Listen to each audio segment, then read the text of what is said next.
5வது முக்கியமான விஷயம் என்னன்னு பார்த்தீங்கன்னா, நம்ம யாராவது நம்மக்கிட்ட பேசிகிட்டு இருக்காங்க அப்படின்னா, நம்ம ஃபோனை நோண்டிக்கிட்டே நீ பேசு நான் கேட்டுட்டு தான் இருக்கேன் அப்படின்னு சொல்கிறத விட, இந்த மொபைல் ஃபோன்ஸ் எல்லாம் தள்ளி வச்சுட்டு, இல்லை நம்ம செய்கிற வேலைகளை மாற்றி வச்சுட்டு, அவங்க பேசும்போது அவங்க கண்களை பாருங்கள், அவங்க மூஞ்சியை பார்த்துட்டு அவங்க என்ன பேசுகிறாங்க, அவங்க என்ன எக்ஸ்ப்ரெஷன் கொடுக்குறாங்க அப்படின்றத லிசன் பண்ணுங்கள். ஏன்னா நம்ம வந்து அவங்க பேசிகிட்டு இருக்கும்போது ஃபோனை நோண்டுறது இல்லை வேறு ஏதாவது வேலைகள் செய்யும்போது அது ரொம்பவே அவமரியாதையாக கன்சிடர் பண்ணப்படுது.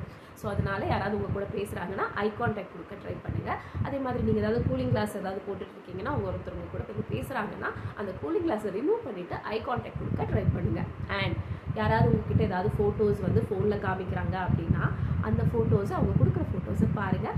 ஃபோட்டோ பார்த்ததுக்கப்புறம் அடுத்த ஃபோட்டோ என்ன, அதுக்கு முன்னாடி இருக்கிற ஃபோட்டோ என்ன அப்படின்றத ஸ்வைப் பண்ணுறது அவ்வளோவா நாகரிகமாக இருக்காது. ஏன்னா அதுக்கு முன்னாடி என்ன ஃபோட்டோ இருக்குது, பின்னாடி என்ன ஃபோட்டோ இருக்குன்னு நமக்கு தெரியாது. அந்த ஃபோட்டோ நம்ம பார்க்குறதுனால அவங்க கம்ஃபர்டபுளாக இருப்பாங்களான்னு நமக்கு தெரியாது. ஸோ அதனால் ஃபோட்டோஸ் பார்த்துட்டு திருப்பி ஃபோனை அதே மாதிரி கொடுத்துருங்க.